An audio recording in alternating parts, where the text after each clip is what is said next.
Hello, this is Saul Luckman. It's my pleasure to welcome you to Conversations on Saul Luckman Uncensored, sponsored by snooze2awaken.com, resources for lucidity.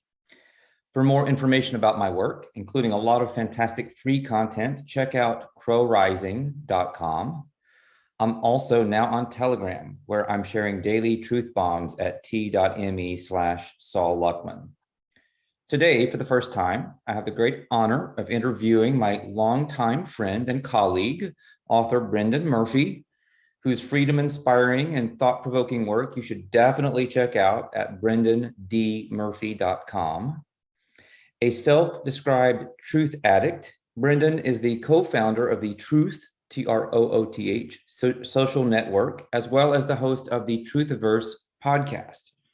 His acclaimed nonfiction epic, The Grand Illusion, a synthesis of science and spirituality, is regarded as essential reading by many students of the physical and metaphysical sciences, yours truly included.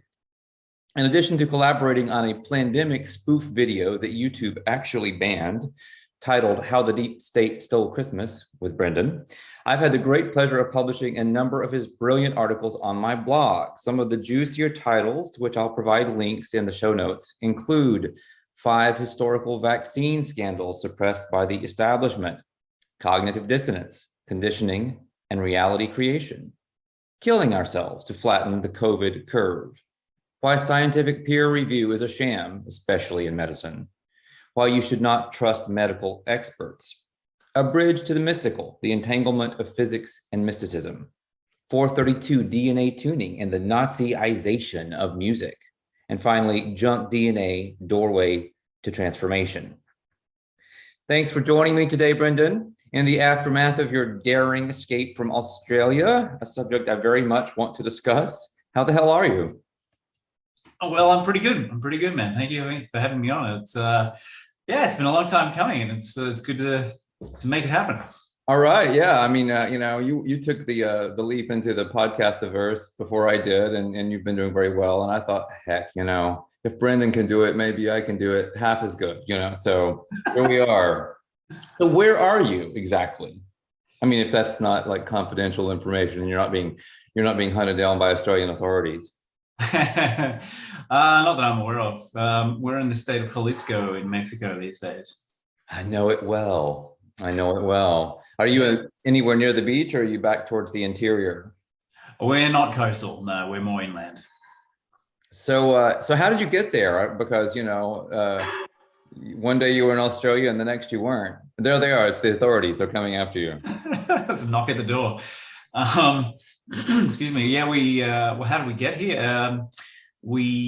How much of a backstory do you want? I just want the logistics of the transport situation. Well, I heard little drips and drabs as you went through that process. I mean, what inspired you to leave? I mean, maybe that's obvious, but what was your personal experience of that? If you could briefly share that, and then walk us through how it happened, because it seems like it was a difficult thing to pull off, and then maybe bring us up to date.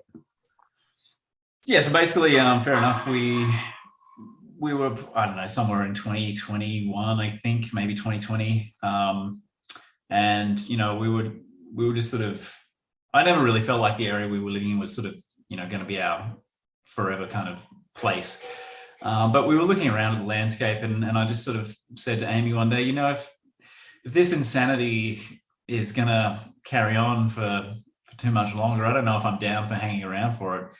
So it was like relatively early on in this hoax that I was sort of like, yeah, this is not right. People have lost their minds in Australia, and there was just way too much compliance and fear and paranoia, and